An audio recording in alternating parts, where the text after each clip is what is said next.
This is Jill Hurston. I'm the marketing person at Centerzit. We are getting ready to start. I just want to remind everybody that I am recording this session, and you will receive an email from me tomorrow with a direct link to the recording and to the slides. And during the webinar, at any time, please type in your questions into the chat box, and we'll get to them as appropriate. So now I'd like to turn it over to Mike Watson, who is our VP of Engineering. He will be moderating this session. Mike, over to you. Thanks, Jill, and welcome everyone to today's webinar, My Stories Aren't Long Enough.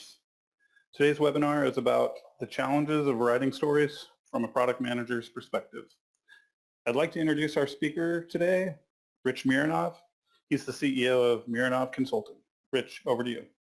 Great. Thanks so much, and appreciate everybody joining in. We're going to take a little dive into what would, I hope, seem like an easy problem to solve, but lets us think a lot more about the broad sense of how we act agilely, how we be agile at the office, instead of just talking about, agile steps and agile templates. So let's dive in. Just a little bit about me for those who don't know me. I've been in the product management game for a really long time. Since the late 80s, I've been working as a product manager and then as a product leader, mostly for enterprise companies, mostly building commercial software where the revenue of those companies is driven by the software we build. These days, most of what I do is I coach product leaders. Those are VPs of product or heads of product or chief product officers. And I also sometimes jump into Bay Area companies as the interim or a temporary head of product when that's something that's missing or they need some turnaround. Anybody who's been on my site knows that I've been blogging on software product management and other agile topics since blogs were invented, 2002. I had the joy of tilting up the very first product camp here in Silicon Valley in 2008. And I've been involved on and off with the Agile movement since roughly 2005. All of which is just to say that I've been around the block a few times and worked through a series of problems both from the product side and the engineering side. What's become clear to me over time is that it's much, much, much more important to make sure we're focusing on getting good outcomes, building software and other products that real customers want to pay for and use, than to get bogged down in particular process steps which may or may not be ideal and perfect for our given situation. Great, and that frames up, I think, the question that's come to me more than once, but I'm going to tell it from its most recent instance, which is I spend a lot of time, more than half my time, with the development teams, the companies I work with, and they're often telling me things, and because they are development teams, I always want to listen really carefully to what they both say and what they don't say. So most recently had an experience with one of my teams where this is what they told me. They said, all of my user stories need more detail, more context, clear success metrics. The team was really up in arms because I wasn't giving them enough in the user stories to make them feel satisfied, which made perfect sense to me, except then a couple of days later, several members of the team came back to me and told me something similar but different, which is that my stories were too prescriptive, they were too focused. We kept only finding the how instead of the what, that I was boxing my team in and not giving them enough context and opportunity to really creatively solve problems. I was issuing very detailed orders. Some people call this the Soviet model, where I just tell them what to do. And it's clear that these two things can't both be simultaneously true in the same universe. Yet I wasn't at all surprised to hear my team describe those to me. So, it prompts the question of what's going on here when on even numbered days my team feels like my stories are too short, and on odd numbered days it feels like my stories are too long. There must be something else going on. So we're going to unpack this in a few steps, and I'm going to start by coming back to one of the major precepts of product management, particularly software product management for software companies, but I think it applies everywhere, which is that in general, when users tell me they want something, they usually get it wrong, or they usually have it incomplete, or they ask for something that's not good for them. So my general instruction to all of the product managers that I've coached over the years and mentored is to make sure that we're really giving customers or users or internal audiences what they need instead of what they say they need. Right? Really important. The red button there, for anybody who's been in a whole series of video games where they put a big red button on that says, don't push this button, and it's almost irresistible. Often users are coming back with very naive suggestions for things that may in fact get them in trouble later on because they don't really understand the details and the complexity of the system that they're using. And so it's really, really, really important that on the product side and on the development side, we don't just write down literally what some user says they want. We've got to unpack it, figure it out, and determine what the right solution is to the right problem. Because again, I find that most customers have their heart in the right place. Most users are expressing a frustration, but the format that we get often isn't very helpful. So here's our little Band-Aid, because one always needs a Band-Aid in these cases. And some of the reasons why we don't take customer requests quite literally is because many of our users or customers or buyers aren't that familiar with our systems. They poorly frame a problem. They get the details wrong. Often with internal users within the company, they've got some very naive or superficial suggestion for an improvement that's going to have a lot of bad outcomes or bad side effects later on. So doing what we're told to do, in my experience, rarely delivers the kinds of things that we really want. So then putting my product management hat back on, or product owner, depending on where you are, it's really important for the product person to understand the context of requests, to unpack the issues, to frame the problems, and then essential that we spend time with our development teams sharing all that stuff. What's the context? What's the underlying issue? Because what we don't want to do is be the people who always write down the answer, sometimes of which is wrong, instead of using and harnessing the tremendous intellectual power on our development teams. So our development teams should be helping, leaning in and solving creatively once we've defined those problems. A joke I sometimes tell, and it's not always a joke, it's provably true in the world that all developers are smarter than all product managers.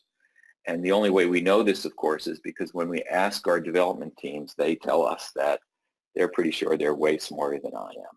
So I know that if I come into a meeting and start any sentence with, I think, that's not going to be very effective because everyone around the table actually knows they're smarter than I am. So it's essential that we share this kind of context. We frame up problems. We kick around lots of solutions before we get down to the hard work of fixing something, even though that's what everybody's waiting for. In fact, if we go back a little further, for those maybe not old enough to remember this in its original format, here's a screenshot of the Agile Manifesto website. And I just took the top portion with a big red circle around the thing that's most important to me as I guide particularly software companies, but other folks building things through Agile transformations or Agile work. It's really, really important that we start by understanding that the people involved and the interactions are the things that really make the product.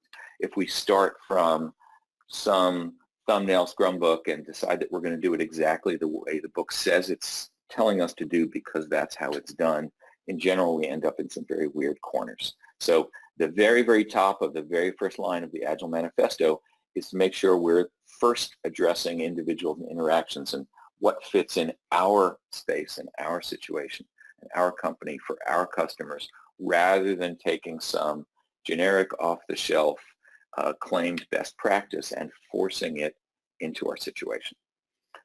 So in fact, when I visit companies, which I do a lot, and by the way, every company I've ever worked with tells me that they're agile. So it's less useful these days to ask whether a company's agile because everybody says yes. I have my own set of inspection items or checklists or markers. So let's just flip down my favorite way to evaluate quietly how an organization is doing from an agile point of view. First thing, and this really is quite literally at the top of my list, I expect any good, strong, agile organization to have stable teams, which means they have whole teams dedicated to some piece of the customer value stream. Developers, DevOps, design, all the different functional activities on a team that's stable and it's going to be living with that piece of code for the long term. Always trying to avoid the model where we have project-based teams that we form up and then we break apart and we send all those folks on to the next thing. Project-based teams don't lead to emotional commitment to the product. They don't lead to stronger ownership of bugs and problems, and they don't lead to the trust that's going to be at the very bottom of my list. Let's keep going. The next thing I see that's my marker for very strong agile organizations is that both the product manager and the development team are learning directly from real end users. Not proxies, not stakeholders, not VPs of business units somewhere else who think users might want something, not somebody who's got the business model that shows something's going to make money, but it doesn't have an audience. So I expect all of my product managers to be arranging lots of calls with real end users and to be inviting the rest of the team along to listen, to get the notes, to experience directly and build some empathy for what's really going on and getting strong customer or user context so that we have a much, much better chance of building the thing that our users really want instead of what we hear third hand they say they want. So of course that's the third thing, which is I expect my teams, development teams, including their product person and their designer and their architect, whoever it is, to work on validating the problems or at least understanding the problems before we get to building solutions. There's nothing more wasteful than building something beautiful with lots of quality and great performance and all these other things that nobody's going to use or is the wrong thing. I see the highest proportion of waste in any team not being a function of their development processes, but being a function of whether they're building something that the world actually is going to put into use and it's going to drive metrics. So I expect and I demand that my teams work on the problems as well as the solutions. Everyone on my team needs to really understand what's going on so we're not wasting our time. Fourth thing, this should be obvious but often missing, automated test suites. We can't build really great software if we can't check in one line of code on some side branch, run the whole regression cycle, and find out if we broke something.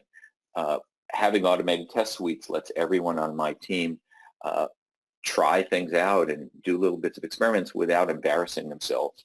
If you're shipping software off to some remote team to do manual testing, maybe in another country or another time zone, first of all, your lead times are very, very long. Those manual tests are rarely complete, and you're wasting both a lot of time and a lot of money. I tell my clients that every dollar they spend on remote manual testing is thrown right down the drain. Okay, let's keep going. Objectives, the objectives of the team, the thing we measure ourselves on isn't delivery dates. It's whether the end users of our software actually use the feature or the function, they change their behavior. We'll talk a little bit about an example of an online banking app where we might be redesigning the deposit or the check input process in the app. If we build it and we change it and no one uses it, it's not worthwhile. It's waste. So I see teams that are only scoring themselves on velocity or delivery dates as being much less agile and honestly much less productive than the ones who are focusing on moving end user metrics. Last two things, and this will come up through the next half hour or so. Every good, strong, agile team is doing retrospectives at the end of every sprint, and they're creating experiments that are both ways they can improve their own internal processes and ways they can see whether customers can get more value. So I expect my teams to actually pick tools and processes that fit their situation and to morph over time. Really good agile teams end up having processes that are not the same as each other. They're not out of the book. They're the ones that fit best. And then last, and I mentioned it already, good agile teams have a lot of trust within the team. that everyone can speak up and raise issues, and they have good political coverage from the head of product or somebody like me to make sure that the executives aren't helping too much and that the team is able to set its own course and get the right things done. Another person I really respect, and this is a picture of John Cutler, who's a really good up-and-coming thinker in the product management and Agile space. Right now he's at Amplitude, and you can read this for yourself, but I think he really has got something here. Teams that do good retrospectives and have trust figure out what's not working so well, and they tune it, they play with it, they try it. And that's what success is about. It's the opposite of what he calls success theater, where we're really just measuring velocity and points on the board, but everybody's miserable and the things we're building aren't that useful. Okay, so we've taken a sort of long route through the philosophy of Agile. Let's pull ourselves back a little bit to the early days of user stories, because that's really what the smaller topic is for today. I borrowed some things from Ron Jeffries, who's pretty wonderful and pretty famous, and one of the manifesto signers. Here's a card on the right. This is the original form of user stories. And Ron put forward the theory that there's 3 C's for our cards, and they're all about team communications. The first one, literally card, long before Jira and a lot of other ticketing systems, this was how we did work. We had Post-it notes, we stuck them on walls, we had blue tape, we had Kanban boards, and everybody knew what was going on. A card's really just a physical token, maybe it's a digital token, so that we see it go by. C for conversation. It's impossible, and your engineers will confirm this, it's impossible to write a complete and perfect spec such that nobody can misinterpret it and nobody can make a mistake. In fact, it's a bit of a fool's errand. So rather than trying to get everything onto a card, we want to spark conversation among the team and any interested folks on the outside with strong opinions so that we really understand what's going on. And it's okay to talk about it and maybe not write it all down if we're all clear on what we're doing. And then the third C, confirmation, it's really important that we know how to tell whether we've completed this story other than having a developer say that they checked in code and they think it's done, right? Do we have objectives? Do we have a way to measure quality and use? Do we have acceptance criteria? Usually those go on the back of the card if we're in a physical card model, right? Again, it's important to go back to basics. There's nothing magic or perfect about user stories. And if they're not the thing we should use, let's pick something else and try it. But here's the principles under which user stories become valuable. Okay, so back to our original story problem, right? Here's our little retrospective board. And anybody who hasn't been through really good retrospectives, I think you're missing out, because this is one of the major drivers of improvement and team happiness.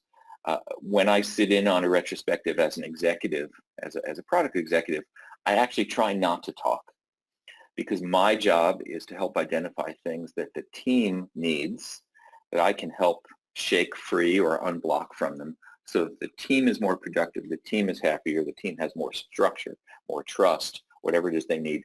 And so we're always asking, what should we do more of? What should we do less of? Is there anything that's puzzling or surprising you, frustrating you? What would make the team happier? These are classic retrospective questions, however structure you're going to follow them. So if we unpack now, let's come back to my too many, too long, too short, not enough stories. And when we did a retrospective on this, I tried my best to reframe the problem a little bit. So let's look at that reframing. So team and I went through this exercise. Instead of asking, are my stories too long, which clearly is sometimes true, we asked a different question, which is, which stories are too long, or which are too short? Why are these stories too long? And we looked for groupings such that there was some theme or some activity or some observation that we would make about the stories that the team thought were too long. And of course, on the other side of this was, which ones are too short? We actually printed out, I brought to the meeting 40 or so stories that were the most recent 40 ones we completed. We put them on the table. We argued and brought lunch in and had a good time and sorted them into piles, looking for patterns. What is it that the stories that are too long have in common, or why are they too long? And which ones are too short, and why are they too short? Because it's clear that not all stories are the same. In fact, we came to this shocking realization that, in fact, there's different kinds of stories, and they need different kinds of input or different kinds of artifacts. And treating them as one standard pile where we have to have a single process and a single set of templates, and everybody must treat them exactly the same, wasn't that useful. You know, you're welcome to do that, but as a team, we decided that we could be smarter by shifting energy in the directions that we needed to, so we got more done.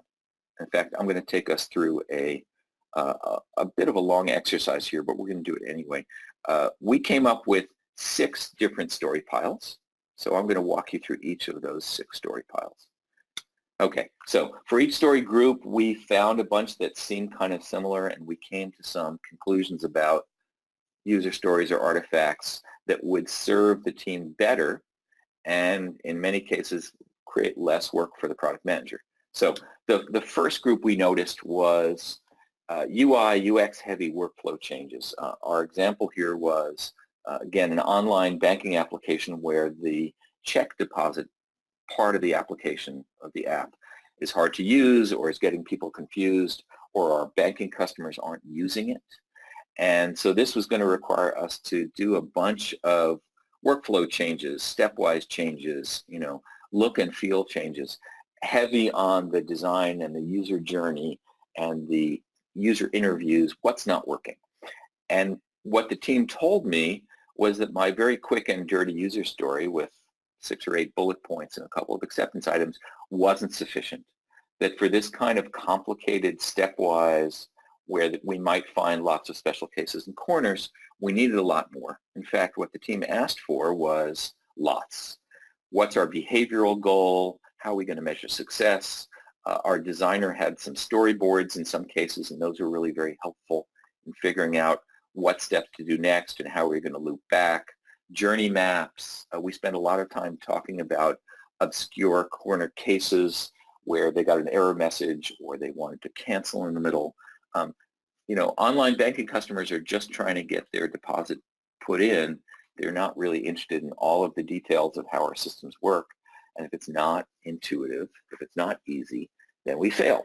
So it was clear in this case that what my team wanted was more detail, more context, more discussion, more whiteboard, more detailed design. And in order to do a good job, of course, that's what we're going to do. So let's take some counterexamples. The next set of things were where we're working on performance and scalability and parts of the backend infrastructure that end users are probably never going to see. Turns out to be true that almost no customer or stakeholder ever demands of us more performance or scalability except when there's a problem. You know, we don't have end banking customers telling us we need more AWS instances. In fact, nobody's asking for that unless we have a problem and we run out of capacity. So on these, you know, it's hard to find some end user impact if we're doing it right. And it also turned out that I, as the product lead, was much less well-informed and much less smart about the details of the internals of our performance and our scalability and our infrastructure. We'll come back to an example in a minute, but I was working at a company that does embedded operating systems. So they do Linux on a chip kinds of things. And one of their big customers turned out to be the automotive industry because many of the luxury cars, now all cars, have anti-lock braking systems. The anti-lock braking systems have systems on a chip. They've got some kind of boot up. And when I turn on my car in the morning, it's pretty important that the anti-lock braking system boots up pretty well and be ready to operate before I pull out of my driveway or garage. And so in this case, we had a goal, which was to get the operating system on the chip to boot up about 4 times faster. And I wrote the one-line story that said, make it boot up 4 times faster. And then my team looked at me and wanted me to write the next 40 sets of very detailed user stories about how we were going to implement this. Well, turns out I'm not that smart. And in fact, I delegated back to the performance architect writing of these stories because I wasn't the right person. So when they reviewed my performance and scalability stories, internal metrics, technical hypotheses to go in these stories, but it ended up that we delegated many of these stories back to the smartest folks in those areas. They actually wanted less detail. They felt insulted that I was trying to tell my team how to do scalability work. So less detail from me and maybe less detail on the stories plus delegation. Let's keep going. Okay, lightweight bug fixes. We get these all the time. You know, we know there's something in our system that isn't quite perfect. We don't need long justifications about who the user is or what they're trying to accomplish. What we really wanted, what the team told me, was they just wanted the steps to reproduce the problem, right? Less framing, less overhead, but we do need steps 1, 2, 3, 4, and 5 if somebody can reproduce the bug so we can fix it and we can find out what's broken. So here again, I was spending a lot of time writing very complete user stories, which was waste because nobody needed it. And sometimes my team felt insulted. Let's go. Okay, validation experiments and research. This is rather the other end of the problem. For instance, we might be considering a new feature in our banking application that lets customers who have their stock portfolios with us get those rebalanced overnight. Or we might have a whole new set of features we're considering. And rather than building those features right up and rolling them out to the market, good product and engineering teams are always wanting to run some very lightweight experiment. So we can roll out a diagram or a mock-up or a subset of something to the audience and find out if they're going to like it. It turns out here, what the team really wanted, first of all, the goal here is to learn. It's not to ship code. And so we might actually knock something together that's not code at all. Maybe it's a balsamic sketch. Or, as we'll see in a moment, maybe it's a button on a screen that doesn't really implement the feature, but somehow somebody in the back takes care of it manually. What we're trying to do with validation experiments is learn something so we don't build a bunch of code that we throw away. And what my team told me was that they really wanted more context about what we were learning. In particular, this is the way to drive enthusiasm and engagement from the team, because everybody wants to learn, everybody wants to understand the experiments, and it was never about the code. It was about more empathy with our end users and the problems we're trying to solve. And often my team has better ideas than I do for very lightweight or no code ways we can test something, which makes me happier and makes me look smarter. So in the validation category, we wanted a lot more discussion, but we probably didn't want longer user stories. Okay, last couple. Refactoring, tech debt. In general, on my teams, I am trying to allocate some portion of the overall development budget to do refactoring and tech debt. It might be 10 or 15% of all of our story points or cycles or strawberries or whatever we're measuring, right? And in here, in fact, my team was looking for a little or no direction from me as the product manager other than to ratify their choices because they understand where the pain on the tech debt and the refactoring is, and I don't as much. And so what we agreed was much less detail here, where the team is going to come up with their own list of refactoring and tech debt reduction, and then we're going to have some internal discussion about which ones we think are going to be best, and we're going to time box or size those, and assign them out to the team. So having a product manager get deep in the weeds here was less than helpful. Good. And one last one just from left field. If you're doing anything that has to do with marketing or branding or artwork or white labeling of your software, there's a completely different department that gets all the choices here, and they're probably somewhere in the marketing organization, and they get to decide exactly how our branding looks and exactly how big our logo is and what its colors are. And what we decided about these, my team and I, was that what we needed was pixel perfect renderings or exact specs because we weren't the people making the calls on exactly how this should look in terms of branding and artwork. So here, we didn't need a lot of justification. We just needed the pieces of art, the assets, and exactly where they had to go. So here, I was pretty much on target here, but it was important to remind everybody that we weren't looking for solutions. We were just looking to do work here. Okay, I'm going to take a breath. And Mike, I don't know if any questions are coming in or I should continue to roll forward. Yeah, I have a question for you. This is a good breaking point.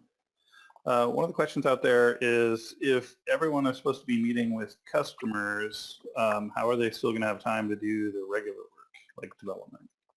Sure. And by the way, it's the product manager's job to set these up, to organize them, to make them happen. Often what I do is I set up some kind of rotation. The folks on my team are often doing 2, 3, 4 customer calls a week outside the sales cycle. That's really important because when we're selling, we can also be listening. So these are real learning interviews. But the team is busy doing its work. So if we have 3 of those calls a week, I might invite 1 member of the team each, or maybe 2, to sit in on the calls. They don't have to prep. They don't have to talk at all. In fact, I keep them on mute. But I really want them to be channeling the enthusiasm and frustration of the end users themselves. That's so much better than having me tell them what I heard. Good. Okay, let's, does that work? Yes. Good. And of course, every team tells me back to, or the contradictory things they tell me. On the one hand, everybody on my team tells me that they're too busy to talk to customers. And on the other hand, in the other conversations, they tell me they're hungry, they're famished for a chance to really hear what real users do, because it's how they get emotionally attached to the customers and the users and the problems. And it's what brings them into the office every day. If you don't know this, your developers love your users, even though they never say it, and their connection to the users is what fuels their good work. So I've got to deliver that, even though sometimes they tell me they don't want it. Okay, so let's, I'm going to talk about Post-it notes here for a second, because whenever I see a team struggling with these kinds of things, they often believe that this is a problem in their tooling. They want to talk about Jira workflows or who's assigned or whatever, and I almost always try to back us off to first principles. So I will say, well, let's just put it on the board. Let's get a Kanban board and a set of Post-it notes, and let's work in the physical world for a week and see if we understand what's going wrong. And so we might see things that look like this. So here's our little data retrieval bug, right? We don't need context. It's a bug, and it goes like this. Gee, a user enters an invalid date and leaves the account number blank, and they hit update. We get a 404. Okay, that's probably all we need to have the team chase down and figure out where that 404 came from and how we're going to fix this bad, bad path condition. We don't need a lot of philosophy, right? And then on the other side, here's my 4x boot up experience. I framed the problem for the team, which is we needed to boot up this, OS on a chip much faster. But we had our architect create a whole series of good performance ideas. Maybe they're good. We had the team rank and pick those and pick one, right? We're going to pick one of those off the list. Team's going to prototype it. If it actually leads to good performance, we're going to, push through the full development cycle into production. And we're going to keep doing that until either we've hit our performance goal or we've run out of things that we think are going to work and we recognize diminishing returns. So notice that this is a sort of nested user story, or maybe this is an epic that breaks down into a bunch of user stories. I don't care what we call it. What I care about is that we work toward delivering the faster boot up, and that I, as a product manager, get out of the way of the smartest person on the team who's going to figure out the best way to do this, right? And then here's our concierge test. By the way, a concierge test, for those who aren't familiar, is where we put up the front end of a new feature, but we don't connect the back because we're not actually sure if anybody wants it. So again, imagine you're at some stock market exchange. You're doing something where consumers or investors buy and sell stock, and we hold their portfolio. We might add a button up there called Rebalance Your Stock Portfolio. Now, we don't actually know if anybody wants to use this. And rather than spending 2 months building it, we're going to do an experiment to see what happens. And we're going to take a small subset, maybe 0.5% of our user base, and put them into an A/B tested model where we put this new button up. And by the way, since it's not connected to anything real, if you click that button as a shareholder, it's going to pop up a message that says, no worries, we're going to rebalance your portfolio tonight. And then, in fact, it routes an email off to a human in the back who's going to have to do that manual rebalancing of the portfolio. Notice what we didn't do was spend $1 million on the software. we're going to spend $1,000 on making the change. We're going to find somebody in the back who understands how to manually rebalance portfolios, and then we're going to test. In this particular case, we were hoping that in the course of a week, about 0.5% of our users would click the button. Now, they do get the value when they click the button, but we didn't build it. If we have less than that percent, maybe we throw this away, we take the button down, and we rethink. So all of the validation tests, sometimes there's concierge, sometimes we call it Wizard of Oz tests, lots of different ways to find out what users want without having to build the entire system. And as long as we know it's a test and we're going to throw away it at the end, it's a real encouragement for the folks on the team not to gold plate anything, not to have to chase down every opportunity and problem. We're going to throw this away after a week, so let's not burn a lot of cycles on it. Good. Again, coming back to our main point, different kinds of work need different assets or different artifacts or different processes. And the better we as a team can understand what we're doing and sort things into piles that make sense, the more efficient we're going to be, the more effective we're going to be, and we're going to have more fun instead of wasting our time filling out the same form for the wrong things. Okay, so here's some takeaways for us, and that should leave us good time for questions. And anybody who misses that, that's a takeaway container in the corner just for fun. All right, so I've got 6 points to make here. The first is I'm not a believer in universal, perfect, platonic agile processes. They're just tools, and we want to be light on our feet. We want to choose the tools we need. Sometimes we're in Kanban, sometimes we're in Scrum, XP if that makes good sense. There's lots of tools out there, and most good agile teams have morphed from wherever they started to a set of things that make sense for them. If you've got a big organization, there's some top-down pressure for standardization. But again, I see that each team needs and wants the freedom to make some of those choices for themselves to get better and to be smarter. Okay, next, whenever we get a request, we always want to dig deep for the real root issues, the underlying problems. Most of the things that come in are superficial or wrong or badly considered or have some crazy side effect that might put us and our users out of business. It's not okay to just write down on a Post-it note or a Jira ticket what somebody said they wanted. It leads to waste, it leads to bad outcomes, and sometimes it leads to companies closing, right? Third, the do what I tell you model, which is the sort of imperial or executive product manager thought, I'm the boss of you, I'm going to write some things down and you have to do exactly what I tell you because I'm the product manager, I think is not smart and not useful. It wastes about half of the team's talent because we end up building a lot of things that frankly aren't that good because not everybody who's smart has participated, and it really drains the enthusiasm of the teams. When I see teams with high staff turnover, and being careful here because in the UK they talk about turnover as a measure of revenue, but if we see a lot of folks leaving the team, often this is the number one issue, that they feel like they're coming in and being given orders and not allowed to use their full brains.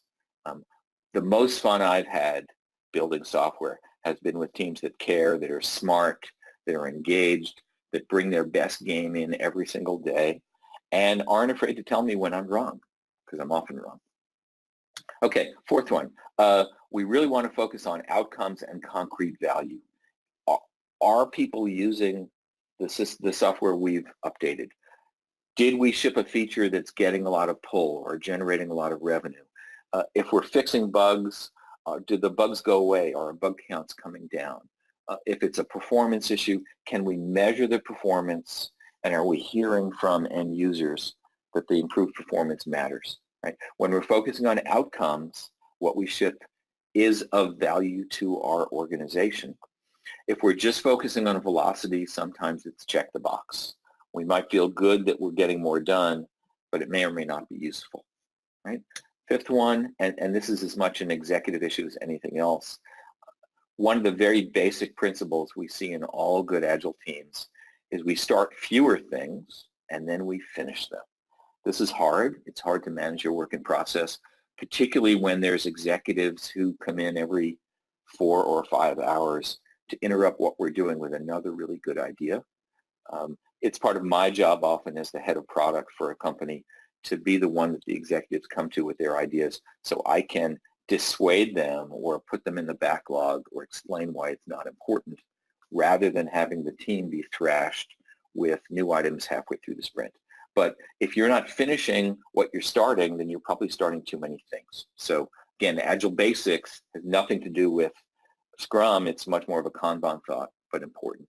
And then just wrapping up that last thought, I see the best work from whole teams that are fully engaged, where we all understand what we're doing, we're sharing in our experiments, we sit down every week or so at the end of the sprint, we do our retrospectives, we invent ways to do the job better, and then we assign ourselves the improvement that we need to see. Rather than pointing outside the team at folks who won't let us succeed, we figure out what's in our control and we optimize it and improve it over time. And that leads to better software, it leads to happier teams, it leads to lower churn in the staff, and it makes our users happy, which is all good stuff. Okay, I'm going to leave this up for just a second so everybody gets a chance to see it. Again, I think nothing really controversial here except for the organizations that are doing a sort of top-down, by the rules, these are the best practices, everybody's going to do it exactly my way, Agile implementations, where they miss all of the underlying goodness of understanding what we do and tuning our processes, and they go instead with very rigorous but unvarying processes, which generally don't work and don't fit. Okay, here's how to find me. Based in San Francisco, you can see that my last name and my domain name and my email address are all the same. There's a copy of a book of mine from 2008. I have 18 years of blog posts on my website free for anybody who wants them, and a lot of pre-recorded talks. So please ransack that, take whatever you want, reach out to me if I can be of some help. Okay, I'm going to catch a breath here and ask Mike or Jill if we're ready to go on to our wrap, or we want to stop and take questions. Actually, I have one question that I'd like to throw out there before I ask for more questions. So this, here's the question. So if you're not focused on timelines and you're focused on outcomes, how do you explain that to shareholders and boards or whoever is controlling the money? How do you explain like the budget, how to deal with the budget and those kinds of things? First of all, let's say that's a hard problem because in general our stakeholders, shareholders aren't that interested in how software is built, don't have a good understanding of how it happens, and think, it's easy to think that building software is like building fences or digging ditches, right? It's manual labor and it's going to take 8 hours or 10 hours, and somehow we can exactly estimate that. And honestly, software's never been that way and it's never going to be that way. So that's a push that, you and I as executive level, C-level folks have to own. But I think there's a better way to turn that around too, which is if we focus on the end user improvement. I'm working with a great team down in New Zealand right now that's got an app that's used for making donations to churches and other charitable organizations. And what they're trying to do in one particular team is move the needle on how many folks are using the digital giving, which means they're doing a credit card over the app, instead of mailing in checks. And they've got all these ideas for how they're going to improve that. But the success goal is, have we moved a significantly larger portion of folks from the thing that they shouldn't do and we don't want them to do, to the thing that they should do and we do want them to do and is better for their church. So we get to stop when we've reached our goal. It's not as useful for the stakeholders to know that we shipped a bunch of things that might solve a problem. To the extent that we focus on the metrics for the solution, we can show that these 3 or 4 or 8 pushes we did and these 2 features we added are actually leading to more folks making online instead of check donations. And that's what moves that business, and that's what they care about. And so to the extent that we're talking about user outcomes or user behaviors, gosh, that's really what our stakeholders want to hear. They're much less interested in whether we shipped a module or consumed some story points. Okay, that's good. Good. It's not perfect, and every executive team has somebody who doesn't want to understand that, but there we go. Good.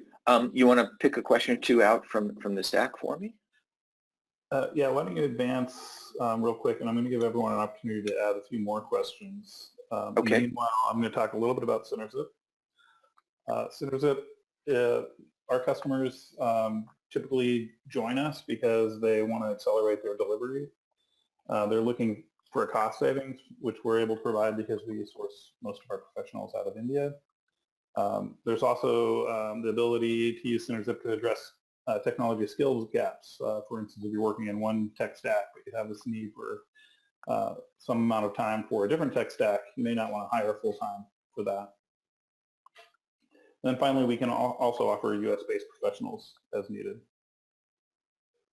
Next slide, please. Okay. Here's a list of our customers. SynerZip's been around for, I think it's more than 15 years now. It's definitely over 14. We're happy to have our customers, and we really enjoy working with them. Next slide. So our next webinar in the series is going to be a recap of our top 10 takeaway tour that we're doing, that we do every year in Texas, in Dallas, Houston, and Austin. So if you're not able to attend one of those events in person, you can see us do the webinar version of that on August 29th. Next slide. Perfect. So now on to the questions. So I think there's a general set of questions here, Rich, about I work in more of a monolithic kind of company where there's long release cycles. And how would I do experimenting or use any of these techniques when I'm in that kind of world? Do you have any advice on that? Yes, and first let's just acknowledge that that's a more challenging situation, and it may not necessarily be in as much control at the team level as we would like. But there's a tremendous number of different kinds of experiments. So let's just talk about two. One would be small process experiments that are within the scope of the team. So there may be a lot of changes that you can make and honestly not tell anybody. So if you and your team wanted to rewrite some of the ways you do user stories, or you wanted to change the way you do code reviews, or introduce better retrospectives, I'm not sure you need anyone's permission to do that because it doesn't get in the way of the work. And I've seen in a lot of places that when teams come up with good ideas, sometimes they ask for permission and sometimes they don't. But in general, the leadership is open to the idea that a team can make some changes as long as it doesn't go outside of scope. So you may not have to tell anyone else that you and your product person have decided to do different ways of writing user stories. If you're delivering good stuff, in general, nobody should care.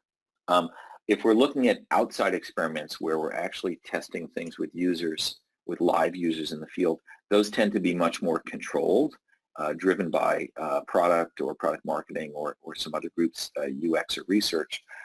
But again, the extent to which the team can come up with or invent or find really lightweight experiments, I've seen these breeze through even in very traditional organizations. So it's not, I think, useful to say we want to do more experiments because nobody knows how to say yes to that.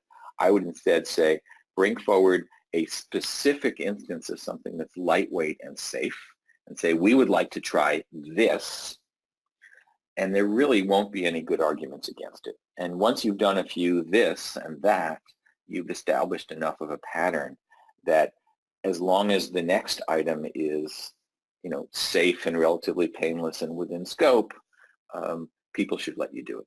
Of course, no organization is perfect. Okay, great. Thanks for that. I have a couple other questions, a little more detail-oriented, but someone was saying that they have a problem where the development team is expecting them to really define every nuance of every problem in the story, which seems a little bit like overkill. Do you have any suggestions for that type of environment? Yeah, I think of that probably it's bigger than the individual team.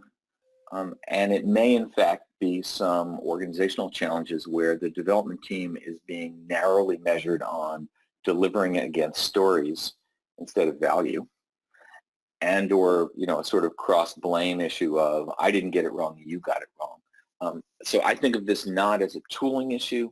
I think of this as an organizational and culture issue.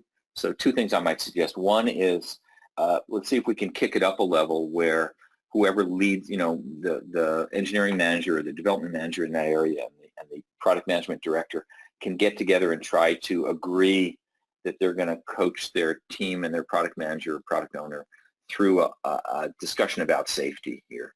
So, what are they afraid of? If people are getting punished for doing not exactly what's in the story, then we have to unwind, where the blame and the punishment is coming from. This feels much more like a trust issue or a communications issue than anything we can ever possibly solve by writing user stories that are longer and more complete.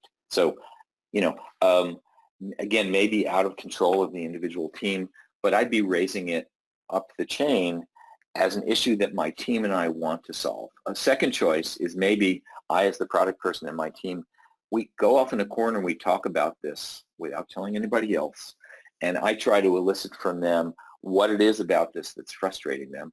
My guess is that most teams would really like to cooperate more, to be more involved in story writing or story review or problem description, and that this is a symptom of something else. It's rare for me to see developers who don't want to engage their whole brain and really understand users, but again, there's probably barriers around them hearing or talking with customers.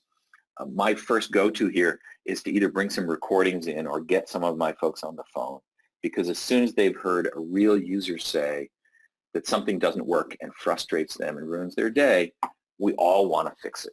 And we all want to get back to the business of helping our users instead of the intramurals of who hit whom first. Yeah, that sounds right to me as well. So the next, actually, kind of led us right into the next question, which is, what if you're in a situation where there's one person who's responsible for writing the user stories, or at least the organization believes that that one person should be responsible? How do you unbundle that? I carefully pick apart responsible from writing all the user stories. So back to my performance tuning example, I was responsible for getting user stories written or whatever artifacts we were going to use that was going to boost performance. I delegated to some folks who actually wrote those user stories, but I, as the head of product, still own the responsibility for it getting done. So the team has to trust me that I'm not going to throw them under the tram because we didn't get there. And I have to trust the team that they're going to come up with, good ways to improve performance. I think when we tease that apart, it's not true that the same person has to write them all. It is true that somebody has to be responsible for them getting written.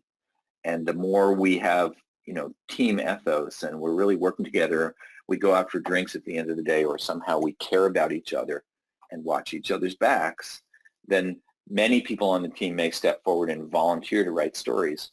I can't at that point blame them for an incomplete or imperfect story. I have to own the outcome of that exercise.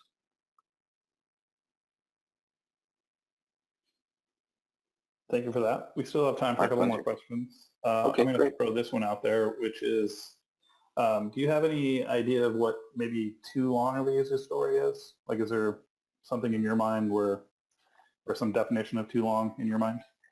Yeah, I get bored at about 2 or 3 paragraphs of 50 words apiece.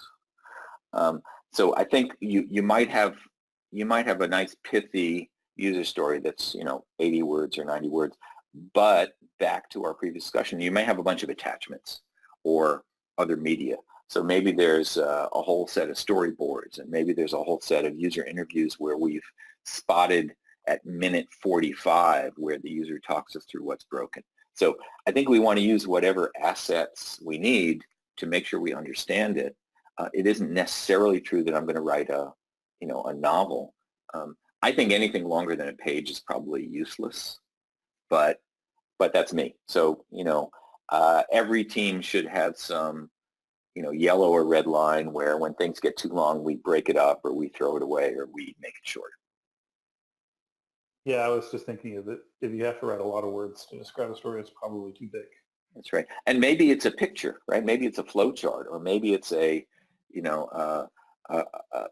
storyboard. I don't know what it is. So what's the best medium? What's the best tool to get the point across? And if it's words, it's words. And if it's not, it's not. Some teams are very visual. If you're working back-end infrastructure, maybe we're writing API pseudocode. I don't know, right? Find the thing that helps the team succeed. And if that's long Word documents, I guess that's okay too.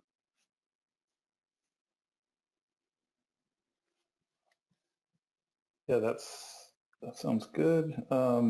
Just looking for another good one. So early on, you talked about how user inputs are sometimes not valid, or the user doesn't know what they want. Do you have a couple of examples that you've seen that really hit home? Sure. And we have about 4 minutes just to give you. Good. And let's break that into two pieces, which is I always believe users when they tell me something makes them unhappy or doesn't work. Right? So users are in fact experts at what frustrates them and isn't working. On the other hand, they're not experts at how to fix it. Right? So to the extent that we tease apart what's not working from how would you fix it, we're halfway home.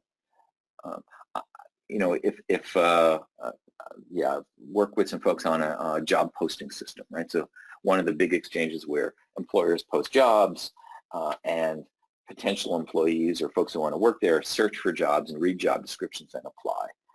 And on the employer side, they were having a lot of trouble because the forms that we had on our website on the web page didn't allow long enough content and didn't have all the right content. And so they were frustrated because they wanted to add pictures and company brochures and all this stuff. And so the request, of course, came in that said, we want to attach PDFs to online job descriptions. Now, when you scratch back, you figure out that the problem they're having is that text wasn't only the only medium they had, and sometimes it didn't communicate. But the literal request was to put a button on there so that you could attach a PDF. And that was going to have all kinds of problems in terms of performance, folks on low-speed networks who were potential employees who couldn't download it or didn't have the right formats, a lot of issues, storage in the back, all the content delivery networks were going to be unhappy. So the suggestion itself, add a button to put a PDF up there, wasn't the right answer. But when we scratch through, we figure out what the problem is, which is they want some richer media. And so we had to look at all kinds of choices for content farms and snippets. Maybe we include, a pointer or a URL to some external resource so folks could click and download. It was clear they had a problem. And they were very vocal about it, and we understood they had a problem. But again, we always tear apart. We separate the what's broken, why are you unhappy, from why do you think you're going to be able to be my new system architect and tell us that we should move from one cloud system to another, out of bounds for you. So, right, break it up, think it through, get out ahead of the users because it's not their job to understand our system. It's our job to understand our system and make it easy enough to use that they're happy. Yeah, thanks for that, Rich. My pleasure. And with that, we've reached the end of our webinar time. I'd like to thank you, Rich, and also the audience for joining us today. This was a really great and insightful presentation, and I certainly enjoyed it. Great, been a pleasure, thanks. Just one sec, one more thing, sorry. We didn't get to your questions. Please feel free to follow up either with me or Rich via our contact information. And also the webinar will be available on our website, on SNRSup's website, starting tomorrow.